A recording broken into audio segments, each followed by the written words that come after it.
मंगलम भगवान वीरो मंगलम गौतमोगरी मंगलम कुंद कुंदादो जेन धर्मोष्ट मंगलम सर्वमंगल मांगल्यम सर्वकल्याणकारकं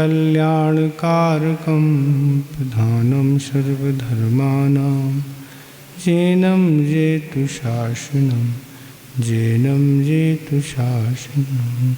देवादिदेव 1008 श्री बासपुर नाथ भगवान की, परम पूज्य आचार्य गुरुदेव श्री विद्यासागर महाराज की, मुनि श्री विमल सागर महाराज की, 3 कमलों को महाराजों की। इस तरह से द्वितीय ढाल में वर्णन चल रहा है कि मिथ्या दृष्टि जीव जो प्रयोजनभूत तत्व हैं उनका किस तरह से वह विपरीत सिद्धांत करता है। तो इस तरह से जीव का सच्चा स्वरूप क्या है वो कल बताया था। अब मिथ्या दृष्टि जीव की शरीर आदि जो पर पदार्थ हैं उनमें किस तरह की धारणा रहती है। मिथ्या दृष्टि जीव जो है शरीर आदि जो पर पदार्थ हैं उनमें उसकी क्या धारणा रहती है, इसलिए 4 नंबर दोहारा इसका उच्चारण करें। मैं सुखी दुखी मैं रंक राव। मैं सुखी दुखी मैं रंक राव।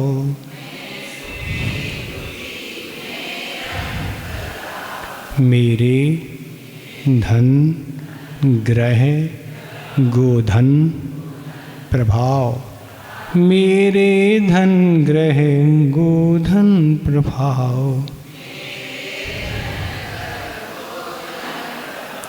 मेरे सुत तीय मैं सबल दीन।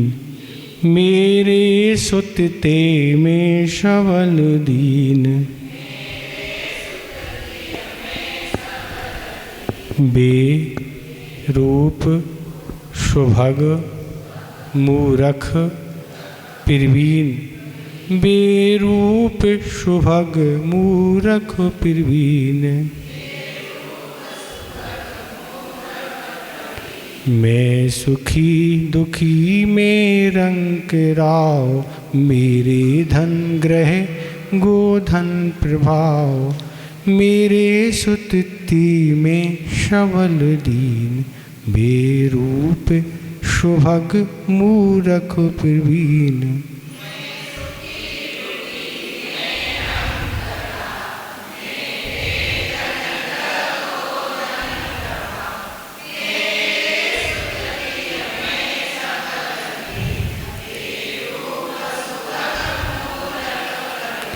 ठीक हो रहा उच्चारण? कहीं किसी को कोई उच्चारण करने में कोई कठिनाई तो नहीं लग रही? नहीं लग रही। क्या कह रहे हैं? मिथ्या दृष्टि जीव मिथ्या दर्शन के प्रभाव से क्या मानता है। मिथ्या दृष्टि जो जीव है वो उसके मिथ्या दर्शन का उस पर प्रभाव है, इसलिए तो भाई मिथ्या दृष्टि है।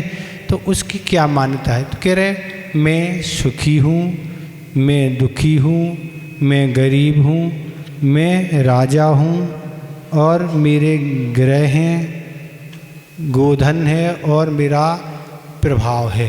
सुत मेरे पुत्र हैं, ती माने स्त्री, और मैं सबल मतलब बलवान हूँ। दीन माने निर्मल हूँ। बेरूप माने कुरूप हूँ और सुभग माने सुंदर हूँ और मूर्ख और मैं मूर्ख हूँ। ऐसी उस जिसको मिथ्या दर्शन के प्रभाव से जो मिथ्या दृष्टि है उसकी ऐसी मानता है कि मैं सुखी हूँ। पुण्य के कारण सुख की सामग्री प्राप्त हो जाने से व्यक्ति क्या होता है? सुखी होता है। जब तक अगर सुख की सामग्री नहीं है तो सुख का अनुभव कैसे होगा? हो ही नहीं सकता।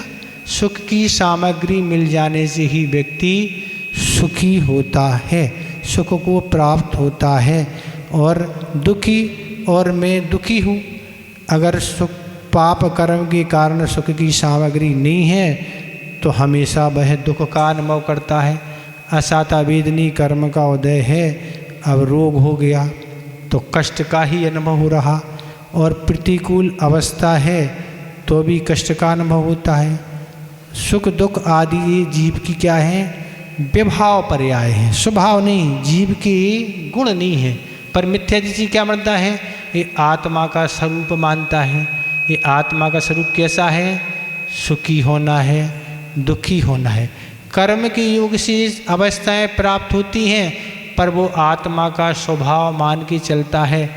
अगर आत्मा का स्वभाव है तो हमेशा रहना चाहिए।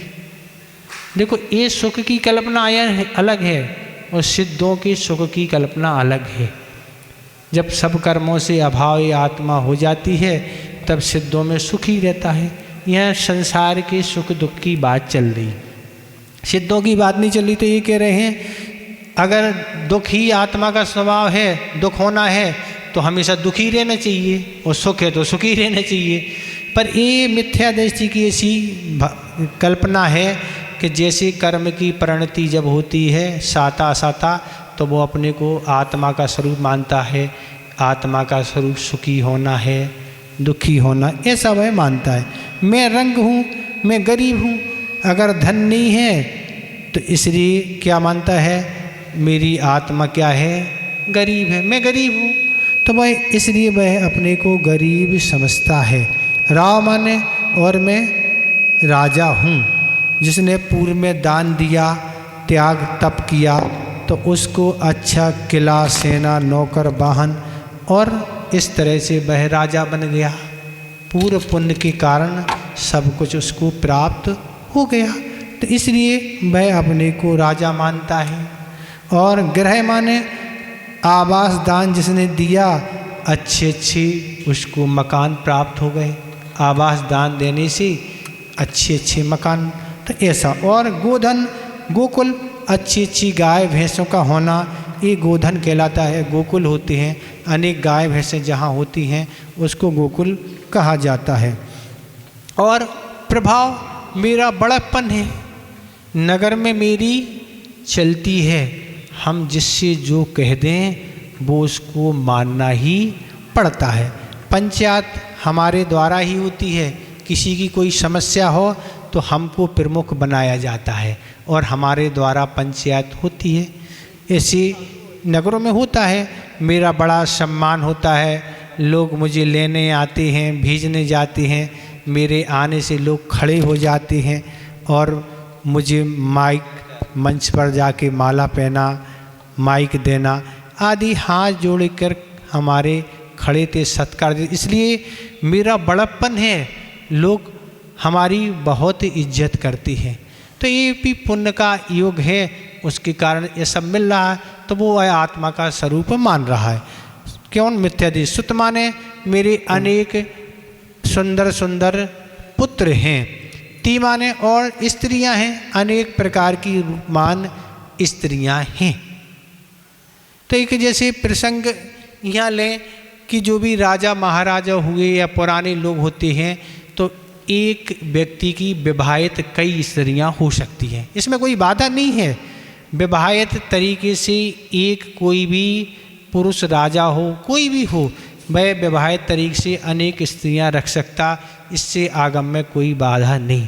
पर एक स्त्री अनेक पुरुष नहीं रख सकती, ये आगम है। ठीक है, मैं पुरुष रख सकता तो स्त्रियां भी स्त्री नहीं रख सकती। पर एक पुरुष जो आगम की तरह से मान है, विवाहित तरीके से अनेक स्त्रियां वह रख सकता है। तो इसमें मेरी अनेक रूपवान स्त्रियां हैं और मैं सबल, मैं बलवान हूँ।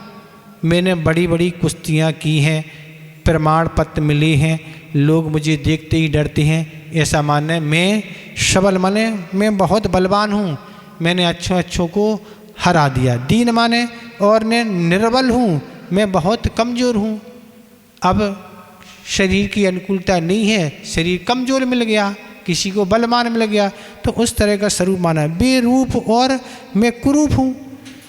कुरूप मतलब मेरी आँखें ठीक नहीं हैं, कान भी ठीक नहीं है, बनावट, मुख भी अच्छा नहीं है, टेढ़ा है, और हाथ पैर भी टेढ़े हैं और रंग काला है, ये अच्छी नहीं है। इसलिए अपने को क्या मानना, मैं कुरूप हूँ, और सुभग मैं सुंदर हूँ।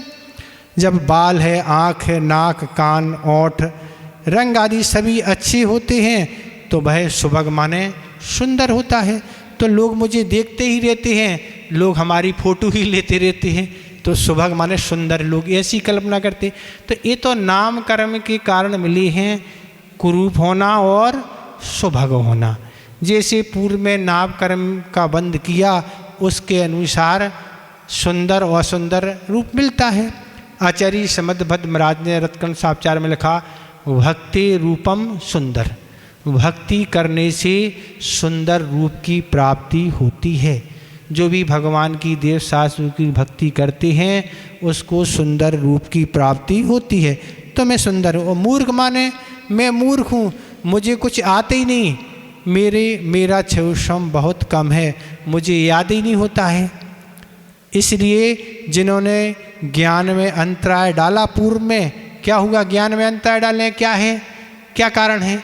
जैसे उदाहरण के रूप में कोई स्वाध्याय के लिए क्लास में आ रहा, कहाँ जा रहे भैया, वहाँ स्वाध्याय के लिए जा रहे। अरे रहने दो, अपन बैठ के ही स्वाध्याय करते। कौन सा स्वाध्याय करेंगे, वो तो करने के बाद पता लगेगा ना।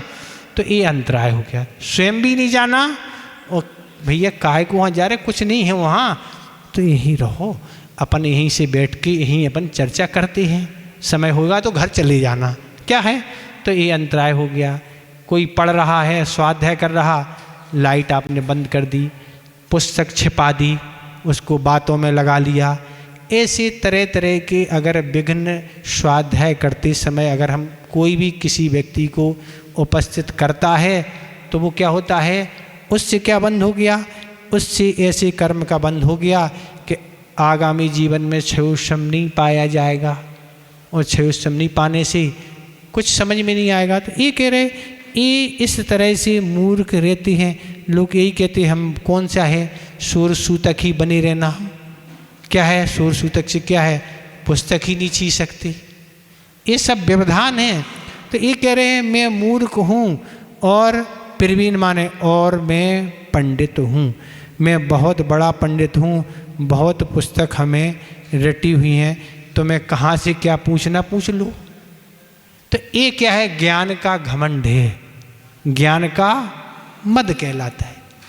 ऐसी बात नहीं कही जाती। जैसे हमने आपको 3-4 दिन पहले वो समय सार वाला संस्मरण सुनाया था कि हमने 1 से 8 बार पढ़ा है। तो ये कोई बड़ी बात नहीं। प्रसंग के अनुसार हम आपको बता ही दें कि पूज्य ज्ञान सागर महाराज का बहुत क्षौषम था। कितना क्षौषम था आप अनुमान नहीं लगा पे। लोगों ने उनके बारे में लिखा है, पूज्य ज्ञान सागर महाराज जो आचार्य महाराज के गुरु थे, उनका क्षौषम कितना था। लोगों ने लिखा है हमने उनको कभी पुस्तक से पढ़ाते हुए नहीं देखा। क्या कह रहे, पुस्तक उनके हाथ में नहीं देखी कभी, सब रटा था, इतना उनको ज्ञान था। ऐसे ही उनने बड़े बड़े संस्कृत में बड़े बड़े ग्रंथों की रचना की और कभी पढ़ाने के लिए कभी किसी को मना नहीं किया। कोई भी आता था पढ़ लो। एक प्रसंग सुनने मिला, कोई विद्यार्थी परीक्षा के लिए उनके पास गया कि चलो इनकी परीक्षा करें, इनको कितना ज्ञान है। वह गया, उसने कहा ये 2 पुस्तक हमारे कोर्स में हैं, इनका हमें स्वाध्याय करना। उन्होंने कहा आ जाना, हम पढ़ा देंगे कल से। और जैसे उसने पढ़ाना चालू किया वो रह गया, वो सोचता है क्या हो गया ये। तो ऐसी उनकी स्थिति थी। आचार्य महाराज ने स्वयं एक संस्मरण सुनाया था कि एक न्याय का ग्रंथ है अष्टसहस्री, जिसको लोग कष्ट सहस्री बोलते हैं। बहुत कठिन ग्रंथ है, न्याय का जंगल है वो, तो समझ लो। उसमें 8,000 श्लोक प्रमाण श्लोक हैं उसमें। तो ऐसी 8,000 या 800 हो सकते, वह न्याय का ग्रंथ है। वह उसको कष्ट सहस्री बोलते क्योंकि न्याय तो वैसे ही कठिन होता और इतना बड़ा। तब पूज्य ज्ञान सागर महाराज को पढ़ाना था, विद्यासागर महाराज को, पर एक ही प्रीति थी, वह भी कहीं से उनने राड़ौली से बुलाई और बुला के विद्यासागर जी को दे दी, इससे तुम्हें पढ़ना है, मैं पढ़ाऊँगा। वो सोच के रह गए क्या पढ़ाओगे, पुस्तक तो एक ही है और वो पुस्तक विद्यासागर जी को दे दी और मौखिक पूरी रटी है, पढ़ाते जा रहे हैं। ये भी उनको याद है कि निशान कहाँ लगे हैं, ये भी बताइए वो निशान वहाँ लगा है।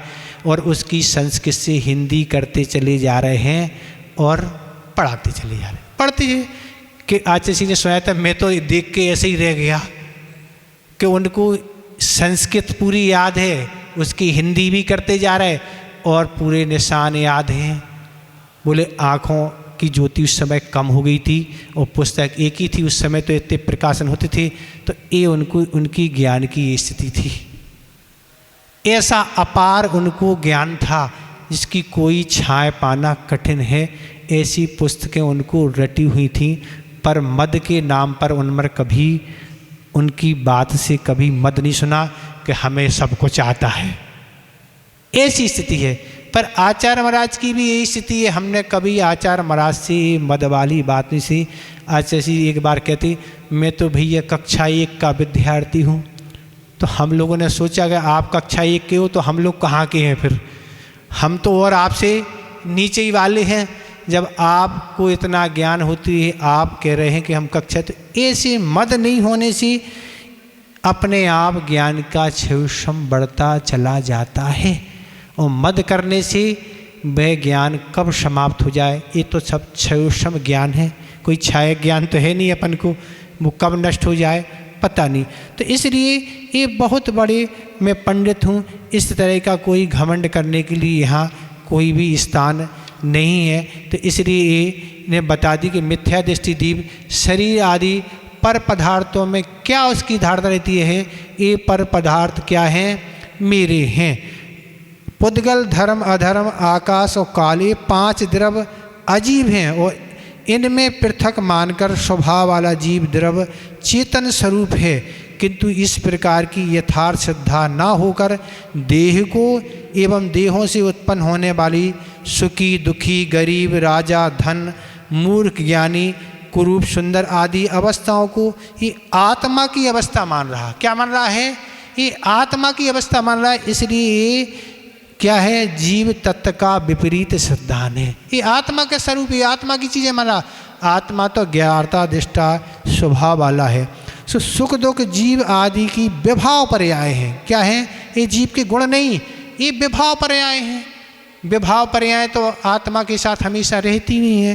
तो इसलिए ये कह रहे हैं कि मिथ्या दृष्टि की पर्याय में अपनद बुद्धि होने से जिससे वह मूढ़ कहलाता है। मिथ्या दृष्टि क्या है? पर्याय में अपनद बुद्धि है। पर्याय में जो पर्याय होती है वह आत्मा का स्वभाव मान लेता, पर पर्याय तो नष्ट होती रहती हैं, आती रहती हैं। तो इसलिए मिथ्या दृष्टि जीव मोह के कारण अपने से पृथक धन है, वैभव है, मकान है, स्त्री है और पुत्र आदि ये मेरे हैं ऐसा मानता है। व्यवहार से माने बगैर ये एकांत से मानता है। व्यवहार से तो अपन कहते ही हैं ये मकान हमारा है, ये हमारे, ये ठीक है, पर वो एकांत से मानते ये हमारे ही हैं। पर नए की विवक्षा में अपन हैं भी और नहीं भी हैं। व्यवहार नए से हैं और निश्चय नए से हमारे नहीं हैं। अगर हमारे हैं तो हमारे साथ छूटते क्यों हैं? साथ में जाना चाहिए ना। अगर सबके हैं तो जब भी जीव का मरण हो उसके साथ चले जाएंगे। जिस पर्याय में जो भी मिलेगा, कितना इकट्ठा हो जाएगा बताओ आप? हर पर्याय में इकट्ठा हो जाएगा तो क्या होगा फिर? बहुत सारा इकट्ठा हो जाएगा। पर जाने के लिए कुछ नहीं, सिर्फ जो भी इस आत्मा ने कर्म का बंध किया है वही साथ जाना है। जो पुण्य किया है वह जाना है और जो पाप किया है वह जाना, और कुछ और सब ही छूट जाना है। कितने ही आप भाग दौड़ कर लो, ये तो है कि हम व्यवहार के नाते घर गृहस्थी में रहते हैं तो धन आदि की आवश्यकता है, तो आवश्यकता अनुसार तो रखना ही पड़ेगा। ये नहीं कह रहे छोड़ दो, पर ये तो समझ लो ये पर है और जितना आवश्यक है उतना रख के उसका काम चलाओ। पर इतना रखते चले जा रहे हैं कि कुछ पता ही नहीं है ये काम में आएगा कि नहीं आएगा और रखते चले जा रहे हैं। पर परिग्रह के भागीदार ऐसे बनते चले जा रहे हैं। तो मैं चेतन स्वरूप आत्मा हूँ, मैं ज्ञान, दर्शन, सुख आदि अनंत गुणों का पुंज हूँ, अजर अमर रहने वाला शाश्वत हूँ। इस तरह यह जीव की कल्पनाएं रहें, पर मिथ्या दृष्टि एकांत से ही अपने आत्मा का स्वरूप मानता है, इसलिए वह मिथ्या दृष्टि कहलाता है। मिथ्या दृष्टि शरीर आदि पर पदार्थों में इसकी ऐसी धारणा रहती है, पर अपन को ऐसी धारणा नहीं बनाना। ये तो हमारे पुण्य युग से सब चीज़ें मिली हैं, ये सब शाश्वत नहीं, ये सब छूटने वाली हैं, इनका स्वभाव अलग है और हमारा स्वभाव अलग है। इतना भाव हम बनाएंगे तो मिथ्या दृष्टि नहीं होगी, हम सम्यक दृष्टि होंगे। ठीक हो गया? और तो नहीं समझना है इसमें कुछ? आ गया समझ में? ठीक से आ गया? कल किसी ने पूछा था गृहीत और अगृहीत के बारे में, वैसे कल आ जाएगा, जहाँ तक फिर भी बता दें आपको गृहीत आदि। तो अगृहीत मिथ्या दर्शन क्या कहलाते हैं? तो पर उपदेश के बिना जो मिथ्यात कर्म के उदय से जो मिथ्या श्रद्धान ज्ञान आचरण होता है, उसको कहते हैं अगृहीत मिथ्याद आदि। जो पर उपदेश के बिना, जिसमें कोई का उपदेश नहीं है, पर स्वभाव से हो रहे, जैसे जीव तत्व आदि का विपरीत श्रद्धान, ये तो ये मिथ्यात कर्म के उदय से होते हैं, ये इसलिए अगृहीत हैं। बाह्य कारण के बिना, इसमें बाह्य कारण कोई नहीं है, इसमें संस्कार बस होते, स्वयं से होते हैं। कैसा उदाहरण दिया? जैसे दीवाल है, दीवाल तो क्या हो गया? अगृहीत मिथ्या दर्शन आदि, और उस पर प्लास्टर कर दिया तो क्या हो गया? एक गृहीत हो गया। मतलब क्या हो गया? प्लास्टर करने से क्या हो गया? और मजबूती आ गई। तो इसको आगे बताने वाले उस समय और बता देंगे। तो इस तरह यह है आपका पहला दोहा हो गया कि ऐसी उसकी मान्यताएं रहती हैं, पर इस तरह की मान्यता नहीं करना है। और किसी ने भी परसों पूछा था लौकांतिक देवों के बारे में। लौकांतिक देव कौन होते हैं? तो लौकांतिक देव 8 प्रकार के नहीं, भेदों के अनुसार 24 प्रकार के होते हैं। अलावा अंतरंग में रहने 16 प्रकार देव, 8 विमानों में रहने वाले, इसके अलावा दिशाओं में अंतराल से रहने वाले 16 प्रकार के लोकांत देव ग्रहण करना है। तो क्या करें? लोकांत देव इस तरह से 4,08,7,806 लोकांतिक देव होते हैं, और ये सतत 12 भावना का ही चिंतन करने वाले होते हैं। इनका क्या काम है? हमेशा 12 भावनाओं का ही चिंतन करना, और ये सम्यक दृष्टि होते हैं। और मुनि लोकांतिक देव बनते हैं। क्या करते हैं? मुनि लोकांतिक देव बनते हैं, तथा श्रावक भी इंद्र तथा लोकांतिक पद प्राप्त कर सकते हैं।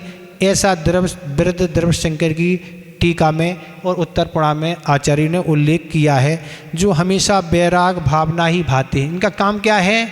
वैराग भावना ही, जो वैराग में ही डूबे रहते हैं। ये अवधि ज्ञान से भगवान की दीक्षा में तत्पर जान के, जैसे इनको अवधि ज्ञान से जान पा कि भगवान ने दीक्षा धारण कर ली, तो भगवान ने जीवों पर अनुग्रह करने वाली ये महान कार्य का बीड़ा उठाया है, इसलिए उनकी अनुमोदना करने के लिए कहाँ जाते हैं?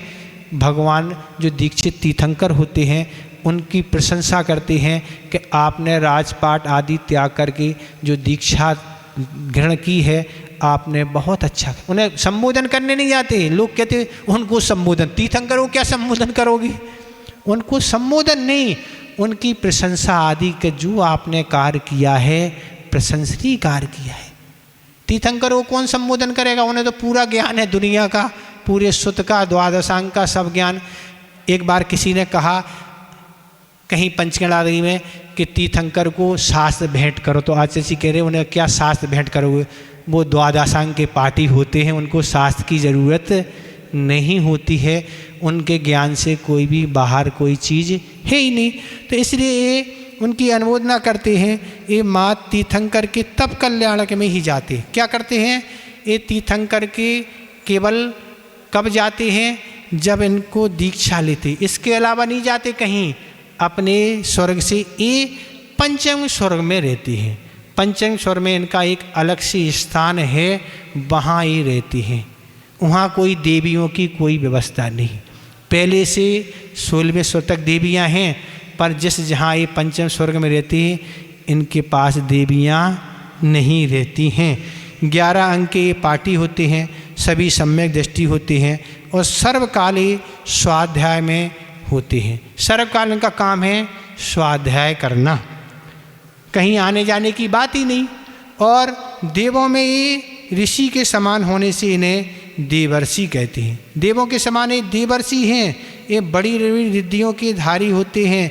ये सब देवों के द्वारा अर्चनीय और पूजनीय होते हैं। अन्य प्रकार के देव इनकी अर्चना और पूजा करते हैं। इनके कोई देवांगना परिवार नहीं होता है। ये स्वभाव से ब्रह्मचारी होते हैं। विषय रति से रहित होने के कारण ये देवर्षि हैं। ये परम पवित्र होने से ऋषि कहलाते हैं। शुक्ल इनकी लेस्या होती है। एक भवतारी होते हैं। बस अब क्या होंगे, यहाँ से जो मुनि या वो लोकांतिक बनते हैं, बस यहाँ से वह स्वर्ग गए और स्वर्ग से वह इस मनुष्य बन के मुनि बन के मोक्ष चले जाएंगे, ये उनका निश्चित है। और उनकी ऊंचाई 5 हाथ होती है और शरीर का अंग सफ़ेद होता है। इनमें छोटे बड़े नहीं, सभी समान होते हैं। आज भी पंचम काल में मुनि रत्न तक को शुद्ध युक्त होते हुए वे आत्मा का ध्यान करके इंद्र पद तथा लोकांतिक पद प्राप्त कर सकते। आचार्य कुंद कुछ महाराज अष्टपहर में लिख रहे कि आज भी अगर मुनि शुद्ध रत्न तय का निर्दोष पालन करे तो आज भी वह लोकांतिक देव बन सकता है। बताओ, अगर निर्दोष पालन करेगा और लोकांतिक बन गया तो बस अगले भाव में उसका मोक्ष निश्चित ही है, पक्का बनेगा। तो ऐसी ये लोकांतिक देव के बारे में बता दिया। ठीक है, हो गया पहला दोहा। इसमें कुछ पूछना तो नहीं है, पहला दोहा अच्छे से समझ में आ गया। अब अगला, अजीव एवं आसव तत्व का विपरीत सिद्धांत क्या है, उसके लिए 5वें नंबर दोहा आ रहा है, इसका उच्चारण करें। तन उपजत अपनी उपज जान, तन उपजत अपनी उपज जान,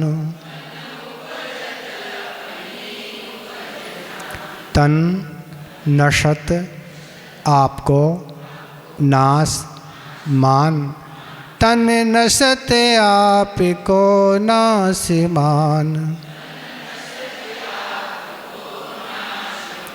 राग आदि प्रगट ए दुख देन, राग आदि प्रगटे दुख देन। तिनको तिनकी को, ठीक है पाठ ठीक है, कोई गड़बड़ तो नहीं हो रहा। तिनकी को यही है, क्या है, आवाज नहीं आ रही, सब एक साथ बोल लेना।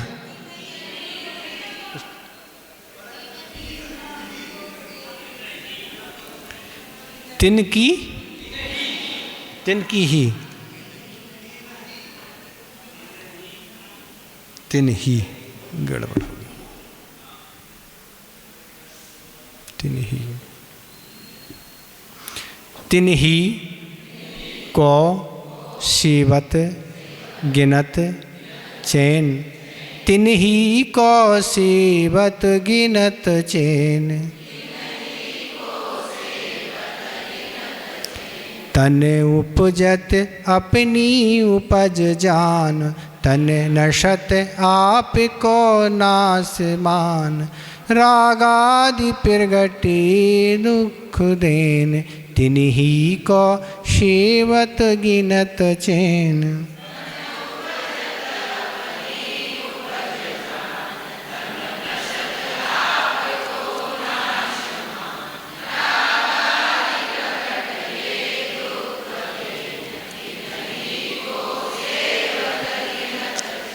ठीक हो रहा उच्चारण, कहीं कोई कठिनाई तो नहीं हो रही। तो कह रहे हैं तन उपजत अपनी उपज जान। मिथ्या दृष्टि जीव शरीर के उत्पन्न होने को आत्मा की उत्पत्ति मानता है। तन नसत आपको नाश मान तथा शरीर के मरण को अपनी आत्मा का मरण मानता है। जे राग आदि प्रगट दुख देन, तिन ही को सेवत गिनचिन। और जो राग देश आदि भाव हैं वे स्पष्ट रूप से कष्ट देने वाले हैं, किंतु मिथ्या दृष्टि जीव उन राग आदि का ही सेवन करके सुख का अनुभव करता है। अजीव एवं आसव तत्व का विपरीत सिद्धांत क्या है? तो बता रहे हैं, जीव शरीर के उत्पन्न होने को आत्मा की उत्पत्ति मानता है। जब भी इस जीव का किसी भी पर्याय में जन्म होता है और नया शरीर मिलता है तो वो क्या कहता है, उसकी मान्यता क्या है कि नई आत्मा उत्पन्न हो गई। क्योंकि एक ऐसा भी धर्म है बौद्ध धर्म, वो बौद्ध धर्म मानता है कि आत्मा ऐसी दीपक की तरह बुझ जाती है। तो कह रहे हैं कि ये जीव बस शरीर जैसी उत्पन्न होगा, जिस भी पर्याय में वो कहेगा आत्मा नई आ गई। पर शरीर की उत्पत्ति कब होती है? जब व्यक्ति का जन्म होता है। तो जन्म के समय नई आत्मा उत्पन्न नहीं होती, आत्मा हमेशा एक ही रहती है। अनादि काल से अनंत काल तक आत्मा एक ही रहती है। आत्मा का जन्म नहीं, जन्म शरीर का होता है। अब अपन दिव्यार्थिक नय से आत्मा का मरण नहीं होता है। दिव्यार्थिक से क्या है?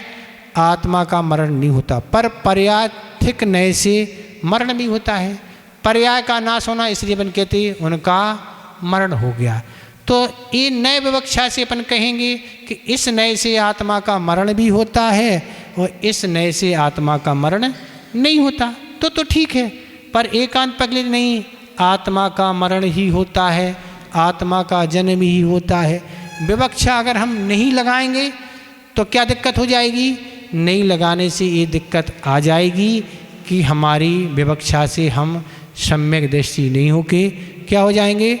मिथ्या दृष्टि हो जाएगी। तो जीव शरीर से उत्पन्न होने ये उत्पत्ति मानता, मिथ्या दृष्टि हमेशा आत्मा की उत्पत्ति मानता है। और इस तरह से अब क्या कहें, जन्म की बात कही जा रही, तो लोग जन्म पर बड़ी खुशियाँ मनाते हैं। क्या होता है? जब भी जन्म होता किसी का, कितनी खुशियाँ मनाई जाती हैं। और जन्म के अलावा अनेक वर्षों होने पर भी लोग खुशियाँ मनाते हैं। किस बात की? हम इतने वर्ष के हो गए महाराज, आज हमारा क्या है? बर्थडे। क्या है? बड़े प्रसन्न होते, 10, 20, 25 साल, 60, 70 जितने भी हो जाते, खुशी मनाते नहीं? होती खुशी नहीं? आज हमारा बर्थडे। क्योंकि आज इंग्लिश का ज़माना है महाराज, अब तो लोग हिंदी पसंद ही नहीं करते ना। तो लोग हमारे पास भी आते हैं, कहते महाराज आज आशीर्वाद दो, आज हमारा क्या है? बर्थडे है। अब अपन तो उस समय तो बोलते ही नहीं, जो कुछ है आशीर्वाद दिया, जाओ आगे, कुछ चर्चा अपन करती नहीं। पर जब भी प्रवचन या स्वाध्याय आदि के संगे प्रसंग आता तो हम भैया यही कहते, इन शब्दों में कुछ सुधार करो। ये बोलो आज हमारा बर्थडे नहीं, आज हमारा व्यर्थ डे है। क्या बोलो? आज हमारा व्यर्थ डे है। आज हमने 10, 15, 20, 25 साल, जितने भी साल आपको हो गए, वो हमने व्यर्थ में गंवा दिए। क्या गंवा दिए? हमने इन वर्षों में धार्मिक कार्य नहीं किए, कोई अच्छे कार्य नहीं किए, और इतना हमारा समय व्यर्थ में ही निकल गया। तो अब हम बर्थडे मना रहे हैं। अब हम बर्थडे नहीं मना के हम ये सोचे कि इतना समय हमारा निकल गया। क्योंकि आचार्य महाराज ने कहा था कि वर्षगांठ किसे कहते? हिंदी में आचार्य जी वर्षगांठ हिंदी में बोलते, वर्षगांठ किसे कहते? तो आचार्य जी ने कहा था हमारी क्या है, आयु में से 1 वर्ष निकल गया, हमारे गांठ से 1 वर्ष निकल गया, उसको बोलते हैं वर्षगांठ। हमारी आयु में से 1 वर्ष निकल गया और अब हम गंवाने में खुशी मना रहे हैं। कितनी खुशी मना रहे हैं? बहुत खुशी। क्यों? आज अब कार्यक्रम करेंगे, लोग आएंगे, लोग हमें धन्यवाद देंगे, उत्सव मनाया जाएगा। पर ये आप सोचो कि इन वर्षों में, इन दिनों में हमने धर्म नहीं किया, पूर्व पुण्य के युग से ये मनुष्य पर्याय मिली, अच्छा अच्छा सब मिला, पर हमारा 1 वर्ष निकल रहा है। सिद्धांत ग्रंथों में एक शब्द आता है आबीची मरण। क्या आता है? आबीची मरण। आबीची मरण का अर्थ क्या होता है? आवीची मरण का अर्थ होता है कि हमें जो आयु मिली थी उसमें से प्रत्येक समय एक एक निश्चिक खिर रहे हैं। जितनी आयु मिली थी उसमें से प्रत्येक समय मिली हुई आयु में से निश्चिक खिर के मिली हुई आयु कम हो रही है। 1 मिनट, 1 घंटे, 1 दिन, 1 हफ्ते, 15 दिन, महीने, वर्ष ऐसे निश्चित खिर रहे। किसी की 70 वर्ष की उम्र है तो 20 वर्ष का हो गया, अर्थात 20 वर्ष के निश्चित खिर गए। अब उसकी आयु सिर्फ कितनी बची? 50 वर्ष। अब 70 नहीं है। क्या उदाहरण है? जैसे कोई अस्वस्थ है और डॉक्टर के पास जाता है और वो कहता है हम अस्वस्थ हैं, और डॉक्टर अगर उसको एक बाटल ग्लूकोज की लगाता है, उसमें से एक एक बूंद निकलते हुए आधे 1 घंटे में वह पूरी बोतल खाली हो जाती। इस तरह से जैसी बोतल में से एक एक बूंद गिरती है, इसी तरह से मिली हुई आयु में से एक एक निश्चित खिरते हुए मिली हुई आयु कम हो रही है और हम खुशी मनाए जा रहे हैं। महाराज बहुत हमारा क्या है? बर्थडे है। तो इसलिए ये शब्दों में सुधार करो। आज हमारा इतना जीवन बिना धर्म के निकल गया, इसलिए हमारे ये व्यर्थ में निकल गए हैं। तो हमारे जीवन में उन्नति होगी। 24 तीर्थंकरों में 5 तीर्थंकरों ने जिस दिन उनका जन्म कल्याणक था उसी दिन उनका क्या है? तप कल्याणक है। जैसे उनको पता था आज के दिन हमारा जन्म हुआ, उसी दिन वह तप को अंगीकार कर ली थी। अरे इतने वर्ष निकल गए हमारे। तो 5 तीर्थंकर को छोड़ के, जहाँ तक शायद ऐसा आता 19 का है कुछ हो, 5 को छोड़ के, तो ऐसे तीर्थंकरों ने उस दिन तप को अंगीकार कर लिया। पर आप स्वयं विचार करें कि कोई जन्म आदि दिन के दिन विचार करता है? कोई क्या कर रहा विचार? महाराज हम अपने जीवन में कुछ पुण्य के योग कार्य करें, कुछ पाप करने वाले कार्य को छोड़ें। हमारी उम्र का कोई भरोसा नहीं। बस दूसरे 53 मनुष्यों की आयु की कभी भी उदीर्णा हो सकती, अकाल मरण हो सकता, कोई बाधा नहीं। नारकी और देवों की क्या है? उदीर्णा नहीं होती, उनका अकाल मरण नहीं होता। पर मनुष्य 53 को कभी भी हो सकता। जाते जाते कहीं भी जाते और अटैक आया और ख़त्म। बस इतने ही है, इतने ही है ना। कब हो जाता पता ही नहीं पड़ता। इसलिए ये भी नहीं सोचो कि मिली हुई आयु हम पूरी भोगेंगे। उदीर्णा के कारण अगर मिलते हैं तो मिली हुई आयु भी अकाल में समाप्त हो जाए। इसलिए ये कहने वाले हैं कि जो भी जीवन मिला है उसमें ऐसा पुण्य संचय करते चले जाओ कि आगामी पर्याय जहाँ पहुँचेंगे वहाँ सब अच्छा अच्छा हो। वो कब होगा? वो पुण्य के फलस्वरूप होगा। पुण्य करेंगे अच्छा तो होगा, नहीं तो कुछ नहीं, सब अच्छा होगा। बातों से कुछ होने वाला नहीं है, वो तो सामने आएगा ना। तो इसलिए ये कहने का अर्थ ये है कि इस तरह जन्मदिन मनाओ जिस तरह अपने को कुछ वैराग उत्पन्न हो, कुछ अहित के कार्य छोड़ें और आगामी जीवन अच्छो बनाए तो ठीक है। ये सब पटाखे फोड़ना, केक काटना और दीपक बुझाना और क्या क्या करते हैं हमें तो नहीं पता, अपन ने तो मनाए नहीं, हम जानते हैं। पर क्या क्या होता है ये तो आप समझो।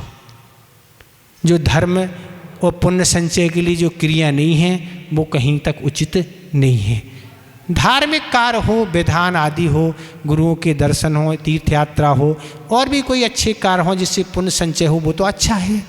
पर पुण्य संचय तो हो नहीं रहा है, धन की बर्बादी हो रही है, समय की भी बर्बादी हो रही है और पुण्य संचय हो नहीं रहा। इसमें हम हर्षित हो रहे हैं।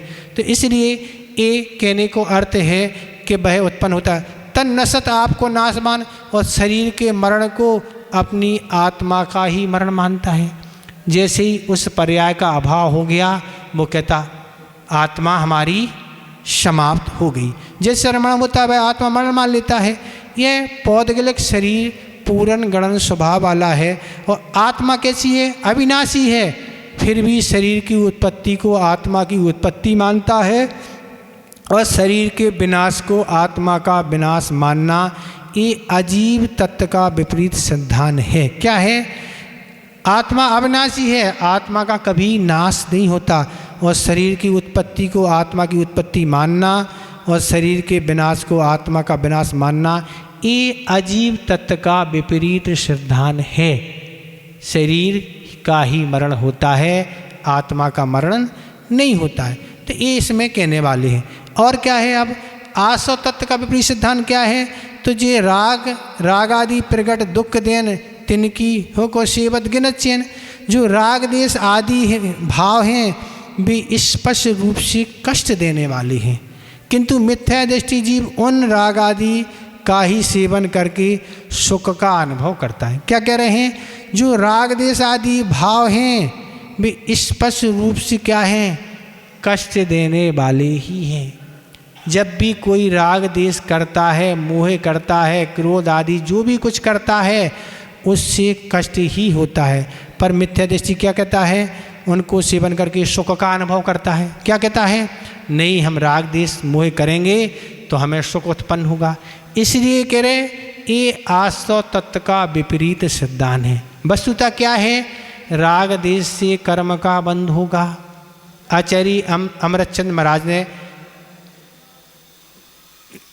लिखा है पुरुषार्थ सिद्धि उपाय में कि निश्चय से तो राग देश ही हिंसा है, और जहाँ राग देश हुआ वहाँ क्या है, कर्म का बंध होगा, और बंध होगा उदय होगा, फिर राग देश होगा, उदय में फिर बंद होगा। ये परंपराएं चली। आचार्य पूजपाद महाराज ने इस उपदेश में एक श्लोक दिया है, राग देश द्वयी दीर्घ है नेताकर्षण कर्मणा अज्ञानात सुचरम जीवा संसाराब्धो भ्रमदशो। क्या लिख रहे पूजपाद महाराज कि इस जीव को इस संसार में भ्रमण क्यों ना करना पड़ रहा। वो कहते दो ही कारण हैं, राग और देश।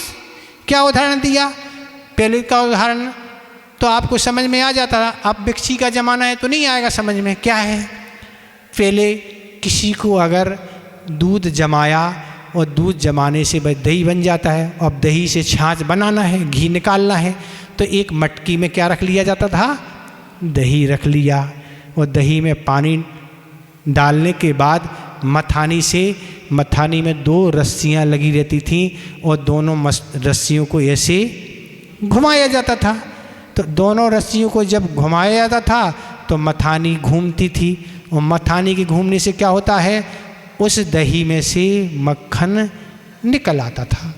तो ये पद्धति थी। अब तो पद्धति क्या है हमें नहीं पता, मिक्सी से बनता होगा, छाछ काय से बनती, आप बनाते आपको पता, हमें तो नहीं पता।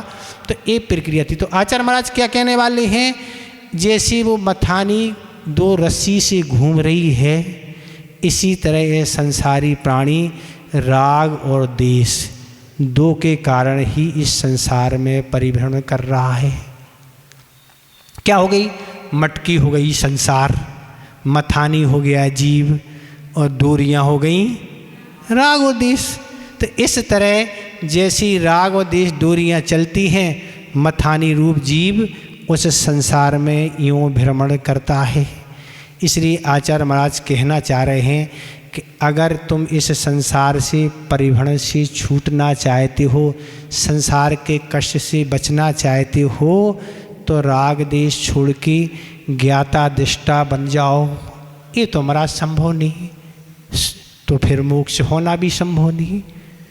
शर्त आपकी नहीं मानी जाएगी। शर्त किसकी मानी जाएगी, जिस पद्धति से आज तक जीवों की मुक्ति हुई उस पद्धति से आपकी होगी। आप कोई नई पद्धति, आपकी पद्धति चलना होती तो आप अपनी पद्धति से अभी तक तो मोक्ष पहुंच गए होते, पहुंच जाते हैं। आप तो लिफ्ट में बैठ के सीधे पहुंच जाते ना, लिफ्ट में बहुत कम समय लगता है, पर लिफ्ट वहाँ नहीं जाती है ना। कहाँ, मोक्ष में लिफ्ट नहीं जाती ना, कहाँ, वहाँ है ही नहीं है जाने का। मोक्ष आप जा ही नहीं सकते। कैसे नहीं जा सकते, क्योंकि लिफ्ट से नहीं। आप तो जब कर्मों का भार समाप्त करेंगे तब जीव का स्वभाव ऊर्ध्वगामी है। जैसे ही कर्मों का अभाव होगा तुरंत वह आत्मा यहाँ से उठ के, एक समय भी नहीं लगेगा, यहाँ रुकेगी भी नहीं और वहाँ पहुँच जाएगी यथास्थान। पर जब तक ये कर्म की एक भी प्रकृति विद्यमान है तब तक कोई भी जीव इस संसार से उठ नहीं सकता, रहना ही पड़ेगा। तो ये कह रहे हैं राग और देश महाराज होते हैं। कैसे होते हैं राग देश, उदाहरण के रूप में माने। देखो घर गृहस्थी संबंधी, व्यापार संबंधी वो तो राग देश होते ही है, हो ही जाते, बिना उसके संभव है ही नहीं कोई कार्य, घर रिश्तेदारी होते हैं। पर कुछ राग देश ऐसे होते हैं जिनसे घर गृहस्थी और व्यापार से कोई भी संबंध ही नहीं है महाराज, और फिर भी क्या होते हैं, राग देश होते रहते महाराज।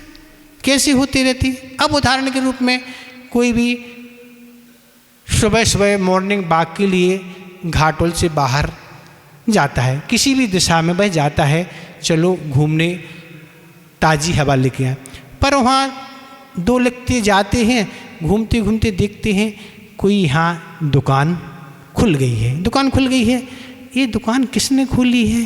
फलाने। अरे कैसा मूर्ख है, यहाँ दुकान खुल चलेगी क्या, यहाँ कौन आने वाला है? ये फलाने व्यक्ति ने इतनी दूर मकान बनाया ना। उस व्यक्ति अपने यहाँ से जा रहे हैं घर, कोई व्यक्ति छज्जे पे कहीं खड़ा है, ये व्यक्ति क्यों खड़ा है यहाँ, ये व्यक्ति कहाँ जा रहा? इन राग देश, इससे क्या मतलब है ये बताओ आप। अब ये राग देश तो अनर्थ में ही पाप बंद करा रहे हैं। आपको क्या पड़ी उसकी दुकान कहीं भी खोले और कहीं भी वो मकान बनाए और वो कहीं भी खड़ा हो, आपको इतना समय है कि आप व्यर्थ में ही उस चिंता में लगे हुए हैं, जिससे कुछ पुण्य का नहीं केवल पाप का ही संचय। ऐसे अनेकों जीवों की अनेकों प्रक्रिया से दिन भर प्रसंग घटित होते, कर्म बंद। अब मराओ, इससे क्या मतलब है बताओ आप। अब सोचो, तो ऐसे राग देश व्यक्ति कर रहा है और करते करते फालतू में कर्म बंद करके उसकी सजा भोगने के लिए तैयार है, भोगनी पड़ती है। तो ऐसे अनेक प्रसंग आप स्वयं जाने कि हर व्यक्ति अपने अपने जाने, दूसरे के नहीं। दूसरे के जानने से क्या होना, अपने जान के छोड़े। वो जो आते हैं घर गृहस्थी और व्यापार में, उनको भी कम करने का प्रयास करें तो बच पाएगा। नहीं मरा, हमारा तो स्वभाव है। स्वभाव नहीं, ये व्यवहार की बातें हैं। आत्मा का स्वभाव राग देश करना नहीं, ये तो व्यवहार में कहा जाता, ये व्यवहार रूप है। स्वभाव अगर होता तो सिद्धों में भी राग देश पाया जाता ना, पर स्वभाव आत्मा का नहीं। स्वभाव तो यही है राग देश से रहित होना, ज्ञाता दृष्टा स्वभाव है। अब क्या है, ऐसे प्रसंग में ज्ञाता दृष्टा रहें तो अच्छा है, और अगर नहीं ज्ञाता रहें दृष्टा, आप ज्ञाता दृष्टा नहीं रहेंगे तो क्या होगा, कर्म का बंध होगा। सोचते चले जाओ, सोचो आप, फिर आप आओगे वापस, फिर दूसरे से तीसरे को सुनाओगे, चौथे को सुना, आज हम वहाँ गए थे, ऐसा ऐसा देखा। कहाँ तक उचित, पागल हैं ना लोग, ऐसे ऐसी भी दुनिया में पागल हैं। 10-25 को आप सुना देंगे, फिर 2-4 प्रसंग वह भी आपको सुनाएगा, हम भी ऐसा ऐसा सोच रहे थे ना। अब इसमें आपका समय इन्वेस्ट हो रहा, इसमें कोई स्वाध्याय हो रहा क्या, कोई तत्चर्चा हो रही, कोई तप हो रहा, नहीं हो रहा। अब लोग कहते महाराज बहुत व्यस्त हैं हम, हमें समय मिलते ही नहीं ना, हम बहुत व्यस्त रहते। ये हमेशा हमेशा आदमी कहता व्यस्त, हम यही सोचते हैं इसको काम क्या है दिन भर। हम तो ऐसे ऐसे प्रसंग सुन के हम व्यर्थ की बातें कोई से ना कभी करते हैं, ना हम सुनते हैं, ना हम कोई पेपर, ना कोई टीवी, ना कोई मोबाइल, ना कोई संसार की कोई जानकारी, कहीं भी हम अपने दिमाग में कभी कोई कचड़ा कभी नहीं भरते, ना हमें कोई जानकारी चाहिए है, ना हम कोई को जानकारी देते हैं। पर हम जब कभी सुनने हो तो यही सोचते हैं कि इसके पास कितना समय है। सुनते रहते कि बहुत सारे काम व्यक्ति अपनी फ़ोटो मोबाइलों में डालते रहते हैं, अपनी ही प्रशंसा डालते हैं, ये देखते हैं ऐसे कोई काम है, इसलिए ये स्थितियाँ बनी हुई हैं। तो क्या कहने वाले हैं, अब आप संकेत सार में समझें कि राग देश हम जो कर रहे हैं वो हम स्वयं पाप की कमाई कर रहे हैं, उसका फल हमें स्वयं भोगना पड़ेगा। दुनिया की कोई व्यक्ति उसको भोगने वाला नहीं है। तब आपको ये टीस पहुँचेगी, तब आप छोड़ पाएंगे, नहीं करते चले जाएंगे, भोगते चले जाओ। अब कर्म का उदय आता तो दिक्कत होती, महाराज ऐसा क्यों हो रहा है हमारे साथ, हम तो सब अच्छे ही करते हैं, हमारे साथ हमेशा बुरा ही बुरा होता है। और तो पूर्व में जो बोया है वो आएगा नहीं, जिसकी बोनी की वो ऊपर आएगा कि नहीं, आ रहा। अब पूर्व में जो किया था ठीक है, अब तो अच्छा करना सीखो ना, उससे शिक्षा लो ना कि हमारे पूर्व का किया हुआ है। तो इस तरह ये चीज़ है। तो ये कहने वाले हैं कि राग देश आदि भाव स्पष्ट रूप से कष्ट देने वाले हैं, किंतु मिथ्या दृष्टि जीव उन राग आदि का सेवन करके सुख का अनुभव कर रहा, वो सुख मान रहा, हमें बहुत आनंद आ रहा, क्योंकि हमारा समय कट रहा। क्या कह रहा? हमारा समय कट रहा। क्या करें महाराज, हम क्या करें? तो राग देश मोह एक कषाय है, वो कषाय का नाम ही संसार है। कस धन आय, कषाय दो शब्दों से बना, कस धन आय। कस का अर्थ होता है संसार और आय का अर्थ होता है वृद्धि, जिससे संसार की वृद्धि होए उसको बोलते हैं कषाय। तो ये राग देश मोह करने से पाप का आश्रय होता है, उसके उदय से कष्ट होता है, और अगर हमने समता नहीं रखी, राग देश फिर कर लिया कर्म के उदय में, फिर बंद हो जाएगा। इस तरह यह आपका दूसरा दोहा भी हो गया। अब एक प्रसंग आया था कि महाराज हम ज्ञाता दृष्टा रखें तो कितना अच्छा रहे। ज्ञाता दृष्टा रहें, जो हो रहा सो होने दो, अपन ज़्यादा कोई मतलब नहीं रखें, अपन अपना काम करें तो अच्छा रहेगा। और रोका टोकी करेंगे तो सामने वाला जवाब देता है कि नहीं, तो ऐसी स्थिति बनती। इसके लिए एक दृष्टांत हम आपको सुना देते हैं। एक किसान था और वह किसान अपनी किसानी करके जीवन यापन करता था। समय आने पर उसका विवाह संपन्न हो गया, और विवाह होने से उसको जो पत्नी मिली बहुत सुशील और सज्जन थी, अपने काम से काम रखती थी, ज़्यादा वह उसको मोहल्ले पड़ोस यहाँ वहाँ से ज़्यादा उसका कोई मतलब नहीं रहता था, अपना काम करना और अपने व्यवस्थित ढंग से रहना। पर उसका जो पति किसान था उसका स्वभाव क्रोधी था, और जब कभी कोई प्रसंग आते थे तो परिवार में, मोहल्ले में, कुटुंब, अन्य जगह उसकी झगड़ी की स्थिति बन जाती थी। और पत्नी यही सोचती थी कि हमेशा इसका झगड़ा ही होता है, उसको झगड़ा करना अच्छा नहीं लगता था। तो वो पति को वो समझाती थी कि ऐसा नहीं करें तो अच्छा रहेगा, तो पत्नी की पिटाई वो कर देता था। तो हमेशा 2-4 बार ऐसे ही हुआ, पत्नी पिटती रहती थी। अब पत्नी ने सोचा कि हम क्या करें, अच्छा भी नहीं हो पा रहा है और पिटना भी हो रहा है, अपन तो अब इनको टोकना बंद कर दूँ, इन्हें जो करना सो करने दो। इस तरह वह तो अपना काम करती थी, जो होना सो होना। सुबह वह किसान अपने खेत पर सुबह सुबह निकल जाता था, और जब भोजन ये पत्नी तैयार करती थी, और तैयार करने के बाद वह पत्नी खेत पर जाती थी और भोजन देकर वापस आती थी। पर ऐसा करते करते बहुत समय व्यतीत हो गया। किसान सोच रहा है, लगभग 15-20 दिन हो गए, और अब किसान के हाथों में खुजली उठ रही थी। क्यों उठ रही थी वो तो आप समझ ही रहे हैं। क्यों? इतने दिन हो गए, इसने तो अभी तक मुझे टोका ही नहीं। आती है, भोजन रख के चली जाती है, और बहुत दिन हो गए किसी को हाथ ही नहीं पड़ा। तो एक दिन जब भोजन लाने का समय था, तो उस किसान खेती कर रहा था, तो एक बैल उसने पूरब में लगाया और एक पश्चिम में लगा दिया, और लगा के वह चला रहा था खेत में। और उसी समय वह पत्नी दूर से देख रही थी, इसकी तो बुद्धि मारेगी, ऐसी खेती हो गई कहीं, एक पूरब में लगा, एक पश्चिम में लगा है। और वह आगे आगे आ रही थी, और आगे आगे उसको हाथ में उसने ऐसा मुख में लगाया, खूब हंसती हुई आ रही थी, और हंसते हंसते उसने सब देखा और अपना भोजन रखा और वापस चली गई। और किसान ने देखा क्या हो गया, इसने आज टोका ही नहीं, इतनी बड़ी बात थी पर टोका ही नहीं। और किसान अपने हाथ ऐसे मलते रह गया, और वह पत्नी पिटने से बच गई।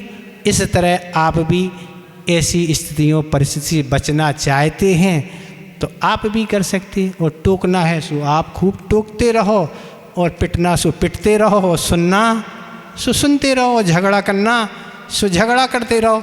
ऐसा आपका जीवन निकल जाएगा। और अब महाराज कोई से कुछ बोले नहीं, कुछ करे नहीं, तो प्रसंग अनुसार जो हमारी बात मानते हैं, जहाँ आवश्यक है, जो हमारी बात समझते हैं, वहाँ तो ठीक है। वहाँ झगड़ों की स्थिति बन रही है, मानने को कोई तैयार ही नहीं, तो कोई ज़रूरत नहीं। गुरुदेव ने एक लाइन कही थी कि अपनी बात को वहीं रखना चाहिए जहाँ अपनी बात का स्वागत हो। अगर अपनी बात का स्वागत नहीं हो रहा, बिल्कुल मत बोलो, बिल्कुल मत बात रखो। तुम्हें जो करना मिटाना सो मिटाओ, बनाना सो बनाओ, तो अच्छा है। उन्हें मानना नहीं और हम अपनी इज्जतियों खराब करते चले जा रहे हैं, अपनी गरिमा को समाप्त करते चले जा रहे हैं, और नहीं मानने से टेंशन बढ़ रहा है। तो इस तरह से सामंजस्य की स्थिति बनाई जा सकती है, नहीं तो झगड़े और झगड़ों में पूरा जीवन निकल जाएगा। अभी तक परेशान रहे, आगे भी परेशान रहेंगे। ठीक हो गया, दोनों दोहे हो गए, इसमें कुछ पूछना तो है ही नहीं, सब अच्छे से समझ में आ रहा। इसलिए बीच बीच में दृष्टांत और प्रसंग सुनाते रहते कि सोने वाले सोए नहीं ना, जागते रहे ना। कचूड़ों को नींद ही स्वाध्याय में आती, वैसी नहीं आती ना। और कुछ लोग कहते हैं हमें महाराज विषय कुछ समझ में नहीं आता, कहाँ से क्या जा रहा। तो कुछ दृष्टांत, कुछ कथा, कुछ तो किसी कांटे में तो फंसेगा ना बर्तन, कुछ ना तो फंसेगा ना। खाली नहीं जाओगी, कुएं में गिरा कभी सूखा नहीं निकलता, निकला कोई आज तक। जो कुएं में गिरेगा वो गीला होगा ही। महाराज कुएं में पानी नहीं होगा तो उसको कुआं बोलते ही नहीं, कुआं उसको बोलते जिसमें पानी होता। कुएं में गिरेंगे तो गीले होंगे। इस तरह आएंगे तो कुछ लेके जाएंगे, नहीं आएंगे तो कुछ आने वाला नहीं है। अब आचार्य महाराज का संस्मरण देखें। आचार्य महाराज का 1996 का चतुर्मास गुजरात में एक स्थान महुआ जी है, वहाँ आचार्य महाराज का चतुर्मास संपन्न हुआ। और चतुर्मास करके आचार्य महाराज वहाँ से बिहार करते हुए गिरनार जी यात्रा पर गए। और गिरनार जी यात्रा करके आचार्य महाराज फिर सूरत पधारे। वहाँ आचार्य श्री के सानिध्य में एक पंचगाणक संपन्न हुआ। और वहाँ से आचार्य महाराज बिहार करते हुए फिर पुनः महुआ पधारे। और महुआ पधारे, वहाँ के जो चतुर्मास के अध्यक्ष थे और आचार्य महाराज के पास वो गए। उस समय मेरी दीक्षा नहीं हुई थी, मैं व्रत के लिए प्रयास कर रहा था। उस समय मैं आचार्य महाराज के पास बैठा था और वह अध्यक्ष आए और अध्यक्ष ने कहा, आचार्य महाराज महुआ चतुर्मास हुआ, बहुत कुछ सब अच्छा रहा और आप गिरनार जी यात्रा करके पंचगणक करके आ गए। अगर आप अगला चतुर्मास भी यहाँ महुआ कर लें तो बहुत अच्छा होगा। गुरुदेव ने कहा, पहले तो ये बताओ कि हम आपके यहाँ अगर आज आहार करने गए, वो कल फिर चले जाएं तो कैसा रहेगा। तो आचार्य वह बोले, आचार्य महाराज पहले ऐसा मौका देके तो देखो, तब हम बताएं कैसा लगेगा। आज तक आपने मौका ही नहीं दिया, हमसे पूछ रहे आप।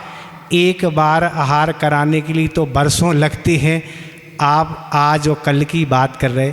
तो ऐसी सारी स्थितियां हैं आचार्य महाराज, ऐसे हाजिर जवाब देने वाले और वह भी ऐसी बात करने के वाले कि मौका दो जब हम बताएं, मौका ही नहीं दिया आपने आज तक। तो ऐसी सारी स्थिति हैं। ठीक आपका 4 बज गया है, संस्मरण विषय सब हो गया। बोधि समाधि परिणाम शुद्धि स्वात्मोपलब्धि शिव शौक सिद्धि चिंतामणिम चिंतित वस्तु दाने तुम बंधमानस्ममास्तु देवी।